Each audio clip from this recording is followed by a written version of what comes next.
Aujourd'hui, dans le monde, on compte environ 4 à 500 millions de patients diabétiques. On estime qu'à 2045, on sera plutôt aux alentours de 800 millions de patients, avec un grand nombre au niveau mondial de patients qui ne sont même pas dépistés. Tandis qu'en France, on compte 4,6 millions de patients, dont 1 million de patients qui, de la même façon, ne sont pas traités pour leur diabète. AVS avec Philippe Robichon.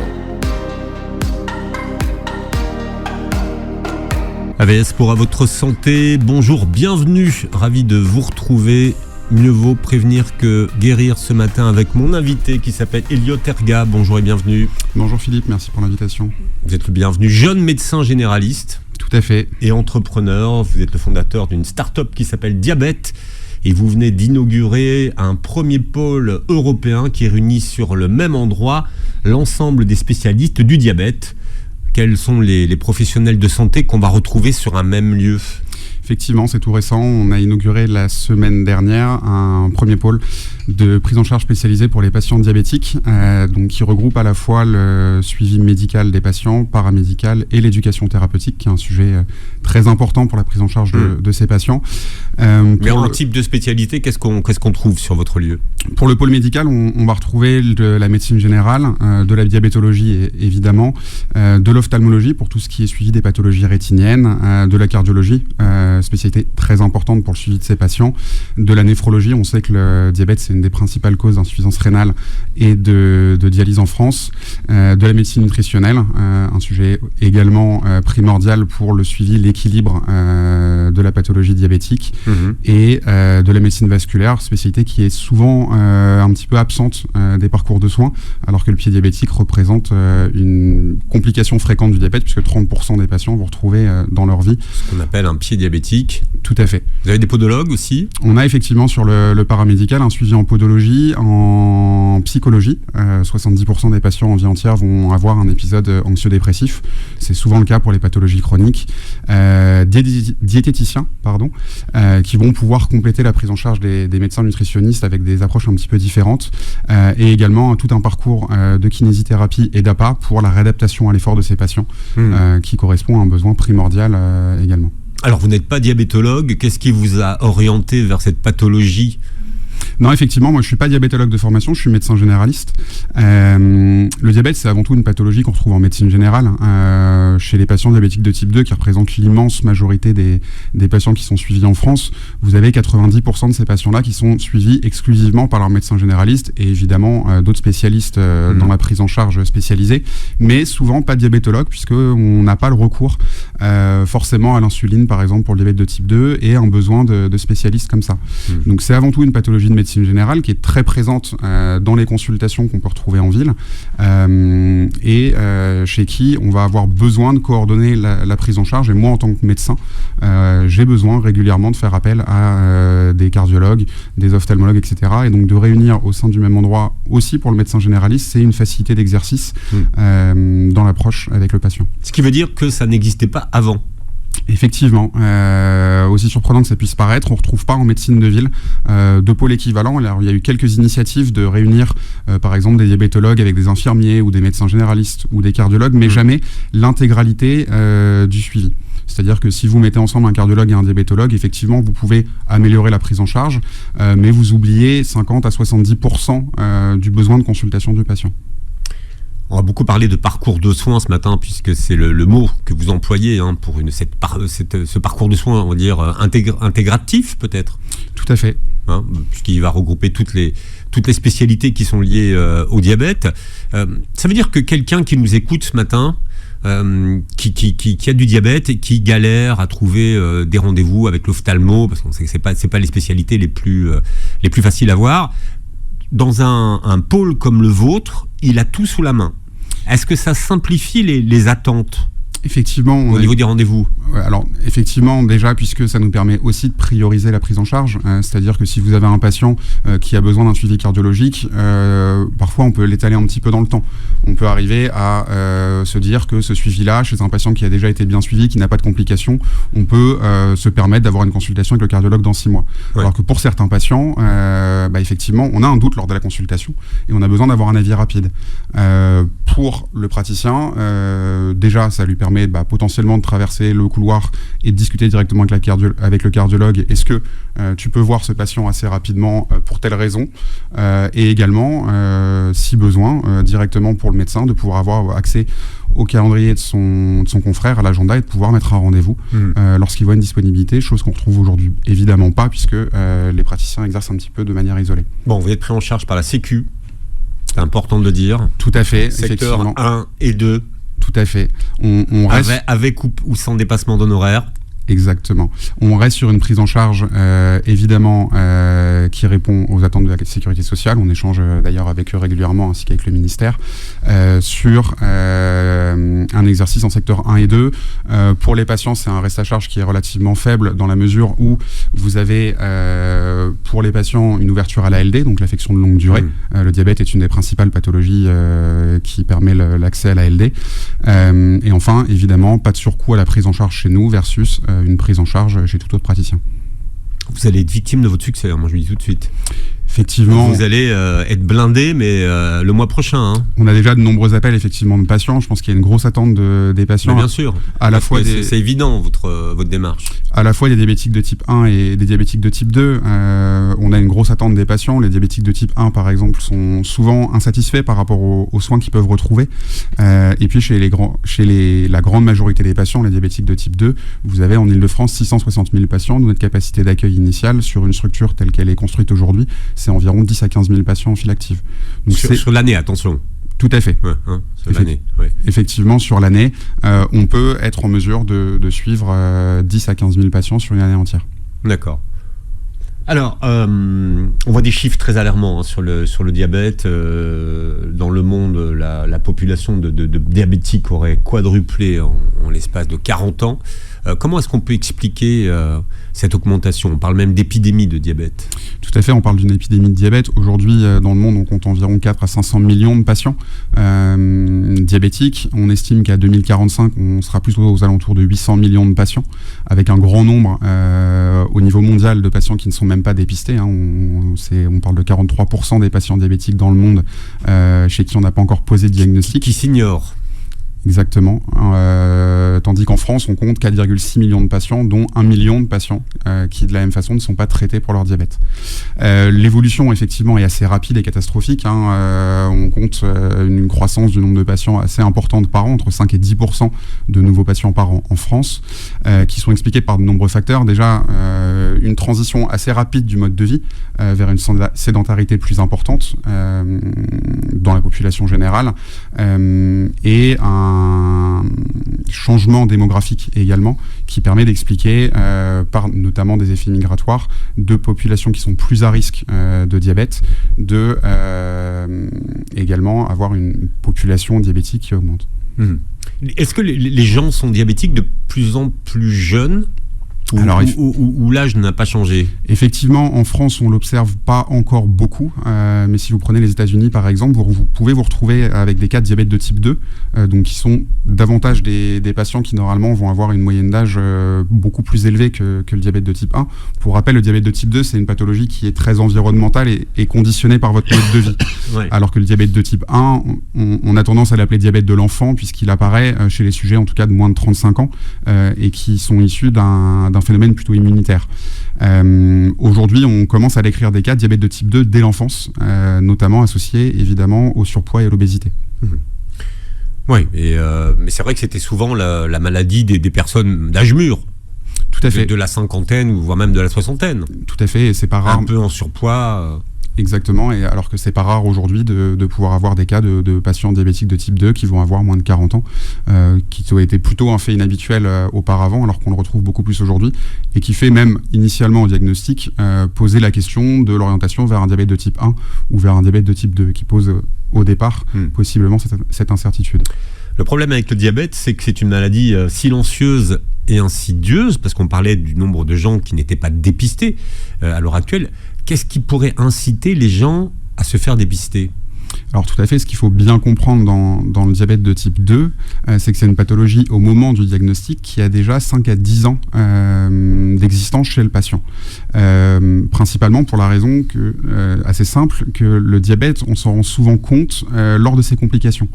vous allez commencer à avoir une insuffisance rénale, vous allez commencer à avoir une rétinopathie diabétique. Et chez ces patients, on a un retard assez important lors de la prise en charge. Vous avez, à titre d'exemple, au moment de la découverte du diabète de type 2, environ 10% des patients qui vont déjà avoir une rétinopathie diabétique, donc une atteinte au niveau de la rétine, qui peut traduire un diabète et qui, sans traitement médical adapté et prise en charge de manière générale, va évoluer vers la cécité. C'est une des principales causes de cécité dans le monde. C'est-à-dire que les gens ne consultent pas pour le diabète, ils vont consulter pour un problème aux yeux. Tout à fait. Et c'est à ce moment-là qu'on découvre qu'ils ont le diabète. Donc ça veut dire qu'on le découvre par hasard. Tout à fait. Par exemple, les ophtalmologues ont une énorme responsabilité aussi dans le dépistage du diabète, où vous allez simplement aller voir votre ophtalmologue pour un renouvellement de lunettes, et puis finalement, il va avoir la bonne idée de faire un fond d'œil et de se rendre compte qu'il y a déjà une atteinte.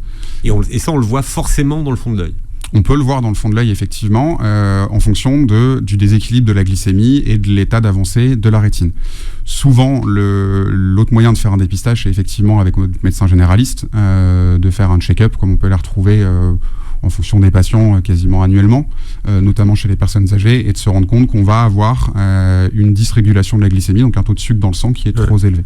Mais là, je ne vous parle pas des personnes âgées, je vous parle des personnes qui ont 35, 40 ans, qui n'ont pas de symptômes. Tout à fait. Qui, a priori, vont bien. Et qui ne voient pas l'intérêt forcément de se faire dépister.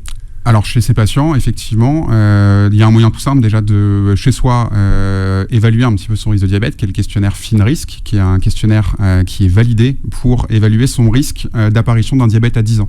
C'est déjà peut-être une manière, sans forcément aller consulter son médecin ou sans forcément avoir besoin de faire un examen biologique, d'évaluer soi-même son risque individuel. D'accord.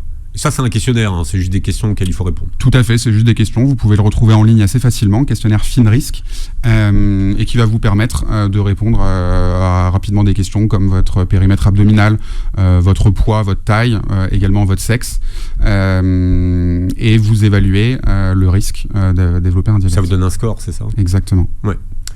Elliot Ergaz est notre invité, médecin généraliste. Vous venez d'inaugurer le premier. Alors, vous appelez ça diabète, le pôle diabète ? Exactement. Il n'y a pas de T, il n'y a pas de E à la fin. Il n'y a pas de E, effectivement.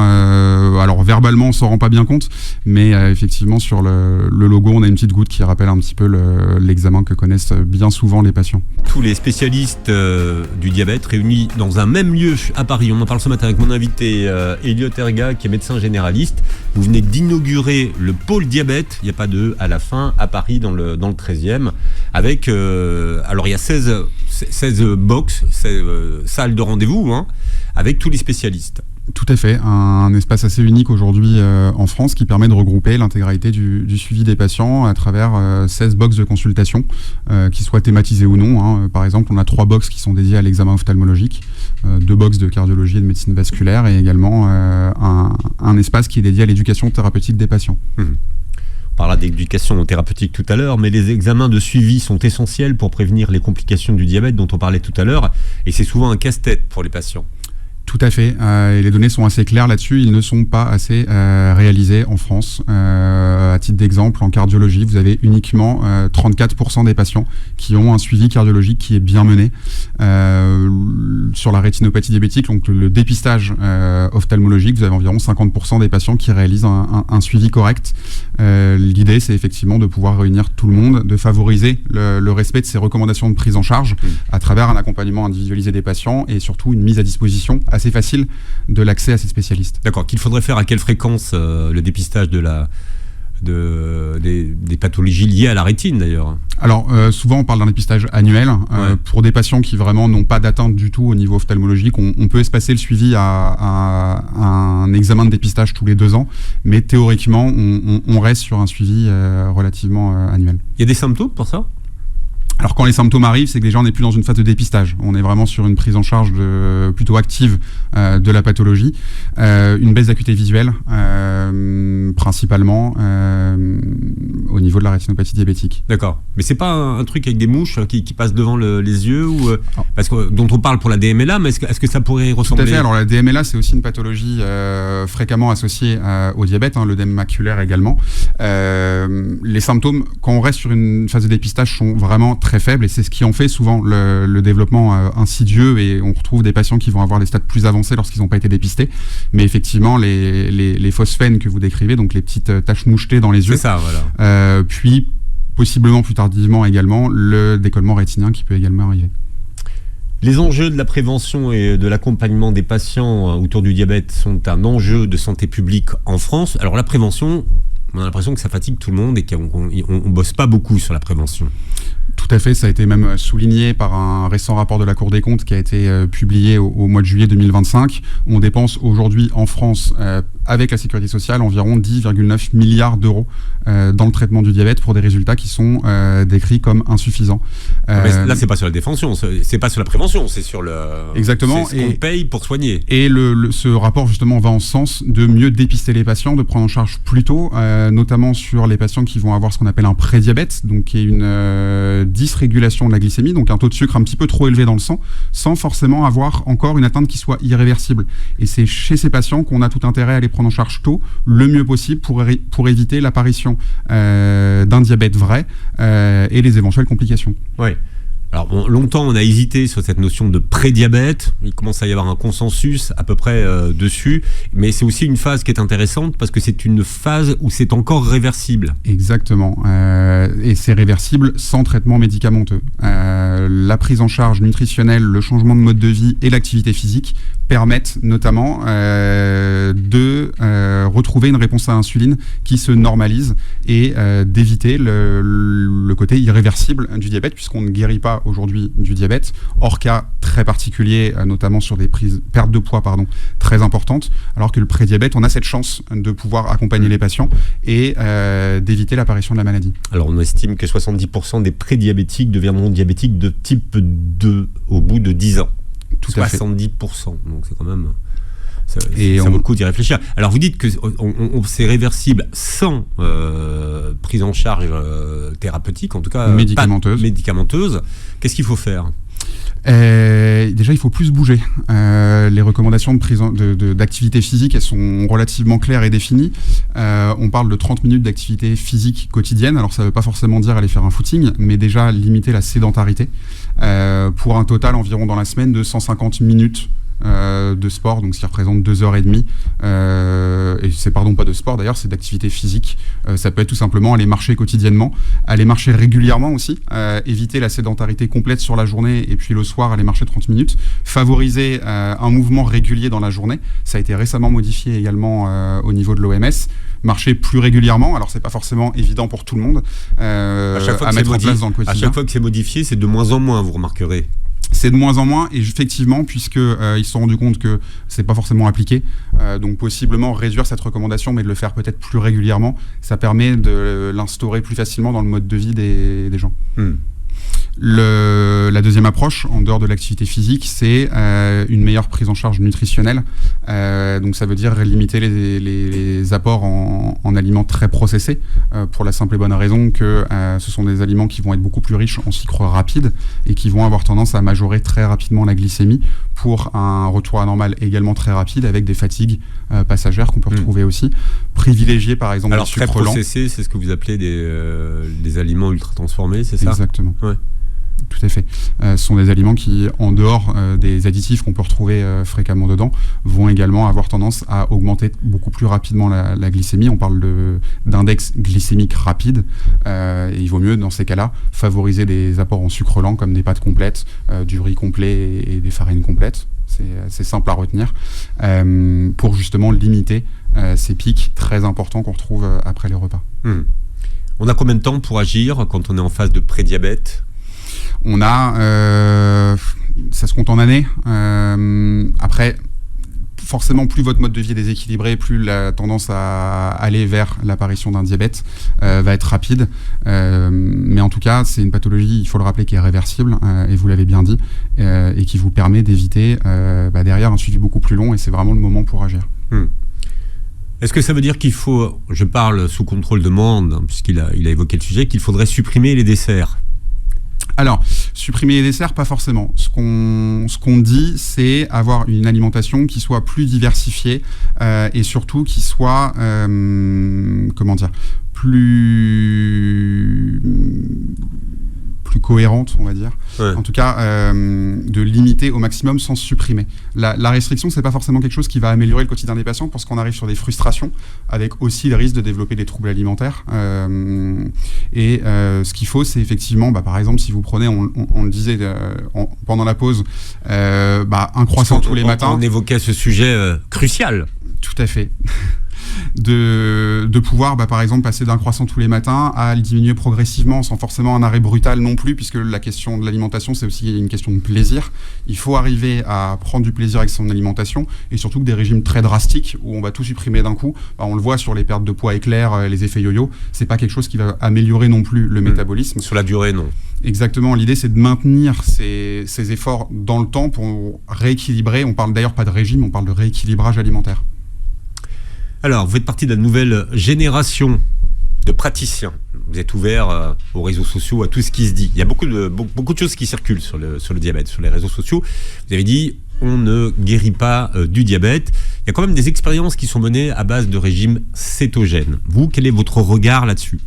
Alors déjà, le point le plus important à rappeler, c'est que tout régime, à partir du moment où on a une pathologie particulière ou des facteurs de risque, il doit être accompagné par un médecin ou un diététicien. Ça c'est très important puisque on peut avoir des complications qui peuvent être graves des régimes. On parlait par exemple des troubles des conduites alimentaires.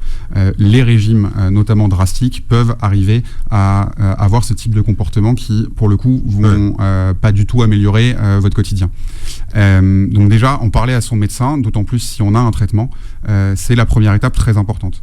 Effectivement, sur maintenant tel ou tel type de régime, il faut bien retenir qu'il n'y a pas de régime miracle qui permette de guérir. Notamment les régimes cétogènes qui sont pratiqués au Canada, en Angleterre, enfin voilà, dans les pays anglo-saxons. Tout à fait. On ne pourrait pas recommander de manière générale, comme ça, lors d'un échange, de faire un régime cétogène. Il faut qu'il soit encadré par un médecin, d'autant plus qu'on parle de populations relativement fragilisées. Ouais. Je voulais votre avis de jeunes praticiens, voir effectivement si vous aviez le même avis que les autres, ou si vous étiez plus ouvert là-dessus, sur ce genre de... Ça peut être un complément de prise en charge qui va de toute façon devoir être individualisé en fonction de chacun. La ressource clé également, ça va être la perte de poids. Le diabète de type 2, c'est une pathologie qui est fréquemment associée au surpoids et à l'obésité. Alors on l'a vu, la chirurgie bariatrique permet potentiellement de réduire derrière le nombre de thérapies qu'on va devoir mettre en place chez les patients, puisqu'ils vont avoir tendance à avoir une meilleure régulation de la glycémie. Et puis également avec les nouveaux traitements, qui ont en réalité une dizaine d'années, que sont les analogues des GLP-1, qui permettent également de réguler l'appétit et de favoriser la perte de poids. Et de faire perdre beaucoup de kilos très rapidement. Tout à fait. Alors aujourd'hui, pareil, les réseaux. Tout à fait. Les études chez des patients qui ne sont pas diabétiques, de traitements comme l'Ozempic ou le Wegovy, on parle d'environ 20% de perte de poids en 18 mois. Donc c'est quelque chose qui est très important et très brutal. Aujourd'hui, les recommandations de prise en charge en France, c'est évidemment un suivi médical, pas forcément toujours un remboursement. Il faut bien comprendre que c'est un traitement qui, au départ, est réservé à la prise en charge du diabète. Alors, Et qui coûte cher, attention. Et qui coûte cher, effectivement, en fonction des endroits où on peut se fournir. On parle d'un traitement qui coûte entre 3 et 400 euros par mois en France. Ouais, il faut savoir ça. Il faut le savoir, et c'est pas non plus un traitement qui est dénué d'effets secondaires, notamment sur des troubles digestifs qui peuvent être assez importants, d'où la nécessité d'un encadrement médical et d'une majoration progressive des doses qu'on peut administrer, et également des effets sur la rétine qui sont encore plus rares, mais qui ne sont pas inexistants et qui doivent être suivis. Ouais. Qu'est-ce que cette nouvelle classe de molécules, ces nouvelles classes ont changé dans la prise en charge médicamenteuse du diabète ? Alors déjà, ça facilite énormément le suivi alimentaire, puisque pour expliquer un petit peu, les analogues des GLP-1 permettent de sécréter une hormone qui va favoriser la production d'insuline. Donc chez les patients diabétiques de type 1, c'est pas du tout des patients chez qui ça va améliorer le suivi ou l'efficacité thérapeutique, mais chez les patients diabétiques de type 2, ça va permettre de retrouver un niveau d'insuline dans le sang un petit peu plus important. Les autres effets qu'on va retrouver, c'est une diminution de l'appétit. Alors ça n'a pas un effet coupe-faim où on prend le médicament et ça a un effet on-off, d'un coup on n'a plus d'appétit, mais disons que ça réduit progressivement l'appétit de manière générale. C'est-à-dire que quand vous preniez une assiette et demie, finalement vous n'aurez plus une faim suffisante que pour manger une assiette. Donc ça permet également de réduire les apports. Ça c'est sur la durée, donc finalement effet coupe-faim sur la durée. Exactement, en tout cas c'est un effet qui est prolongé dans le temps et pas on prend un comprimé et hop, on n'a plus faim pour le repas suivant. D'accord, mais est-ce que sur la durée ces traitements sont efficaces ou il faut les arrêter au bout d'un certain moment ? Non, tout à fait. Alors sur la durée, ils sont effectivement très efficaces pour les patients, notamment par l'effet de la perte de poids, qui restaure aussi la sensibilité à l'insuline.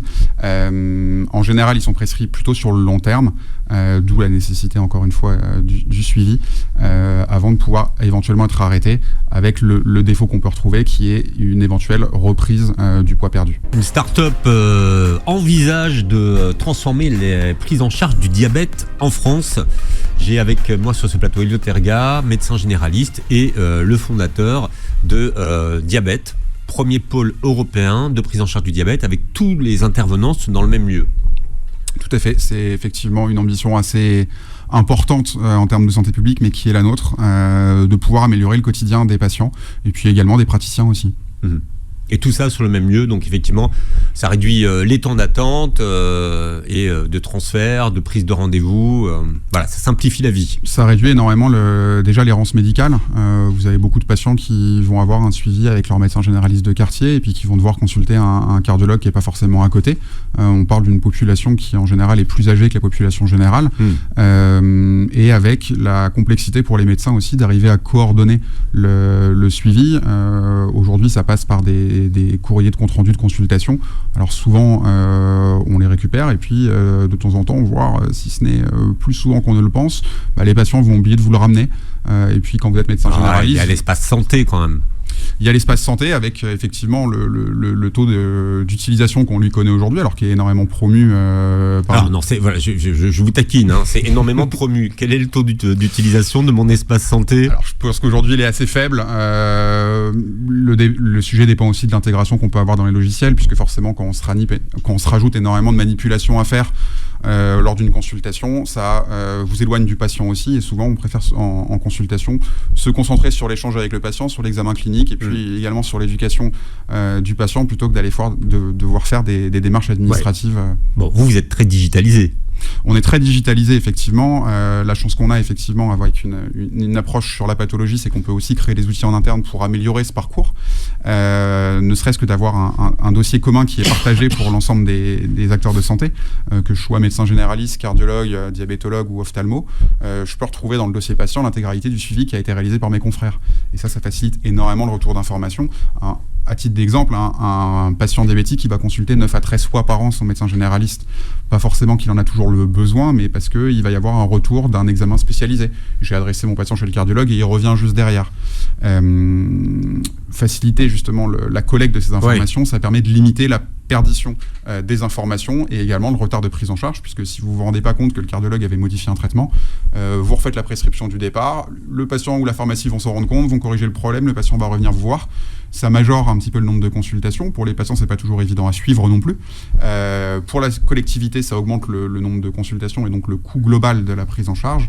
Et puis enfin, ça majore aussi le temps d'attente pour les patients pour avoir accès à un spécialiste, puisque si on embolise un petit peu avec des consultations qui sont juste administratives sur vos vacations, forcément vous vous retrouvez avec moins de créneaux disponibles pour de nouveaux patients, par exemple. Trop de patients diabétiques ne suivent pas leur traitement. Pourtant, le respect du traitement est un élément clé pour stabiliser la glycémie. Comment est-ce que vous expliquez ce manque d'adhésion au traitement ? Alors effectivement, et que les gens abandonnent en cours de parcours, ou alors ne respectent pas exactement ce qu'il faudrait faire. Les données sont assez claires effectivement sur le taux d'adhésion au traitement des patients.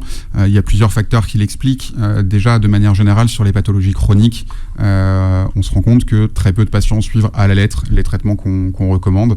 Déjà parce qu'il faut l'instaurer dans un quotidien, prendre ces traitements matin, midi, voire soir en plus, c'est pas forcément quelque chose qui est facile à mettre chez tout le monde en place. Également, et on l'a bien évoqué, c'est que le diabète, notamment de type 2, c'est une pathologie qui est assez insidieuse. Donc les patients ne se rendent pas immédiatement compte du bénéfice qu'ils vont avoir à prendre leur traitement. Et c'est d'autant plus difficile à accepter pour les patients. Et enfin, puisqu'on peut avoir des effets secondaires des traitements, on peut avoir des difficultés à également les prendre. Par exemple, pour les insulines, vous pouvez avoir des réactions locales au traitement par insuline. Alors, il y a des nouveaux types de dispositifs qui se mettent en place pour limiter un petit peu ces effets secondaires et améliorer le taux d'acceptation. Mais aujourd'hui, on parle de patients avec une observance qui est considérée comme bonne par la sécurité sociale. On parle de moins de 50% des patients. Qu'est-ce que l'arrivée des capteurs de glucose a changé pour vous ? Alors déjà, ça change beaucoup pour les patients, avant tout. Ça permet de non plus être dans une correction un petit peu tardive. Initialement, l'examen qu'on fait pour suivre l'équilibre du diabète, il s'appelle l'hémoglobine glyquée. C'est un examen qui va être le reflet dans le sang de la stabilité de la glycémie sur les 3 derniers mois. Quand vous passez à un capteur de glycémie, vous avez un retour immédiat sur la glycémie interstitielle, donc en direct réel, et en temps réel, effectivement, et ça permet déjà d'adapter rapidement son traitement, d'autant plus avec les solutions de télésurveillance qui peuvent exister, par exemple, pour les patients sous insuline, et également, au niveau comportemental, de se rendre mieux compte de ce qu'on fait. Je prends un soda, je vois directement que j'ai un énorme pic de glycémie. Ça me permet aussi de réhabituer mes comportements avec ces capteurs. C'est immédiat le pic ou c'est quelques temps après ? Alors ça va dépendre des glucides que vous allez consommer. Mais sur le soda, par exemple. Sur le soda, vous êtes en moins d'une vingtaine de minutes avec une augmentation assez rapide de la glycémie. Vous le voyez tout de suite. Tout à fait. D'accord. Donc vous conseillez l'utilisation des capteurs. Alors il y a des recommandations qui sont assez spécifiques pour notamment le remboursement de ces capteurs. Ça répond pas à tous les patients. Il y a aussi des patients qui, par exemple, vont avoir des difficultés d'accès aux technologies, chez qui ça va pas forcément être très pertinent à mettre en place si vous n'avez pas de télésurveillance à côté mise à disposition. En tout cas, chez les patients qui vont avoir des difficultés à adapter leur traitement ou chez qui on fait une majoration récente du nombre, par exemple, de traitements ou des posologies, donc le dosage des molécules qu'on va devoir administrer, c'est effectivement des recommandations de prise en charge avec un remboursement dessus. La modification des habitudes de vie sont la première étape de la prise en charge du diabète. C'est peut-être le message qu'il faut faire passer ce matin. Tout à fait. Ça a été bien rappelé, notamment par la Haute Autorité de Santé, qui a transformé ces recommandations de prise en charge pharmaceutique en des prises en charge thérapeutique. C'est-à-dire qu'aujourd'hui, à la découverte d'un diabète de type 2, la première chose à mettre en place, c'est un suivi nutritionnel, de l'activité physique adaptée et un programme d'éducation thérapeutique avant même la mise sous traitement.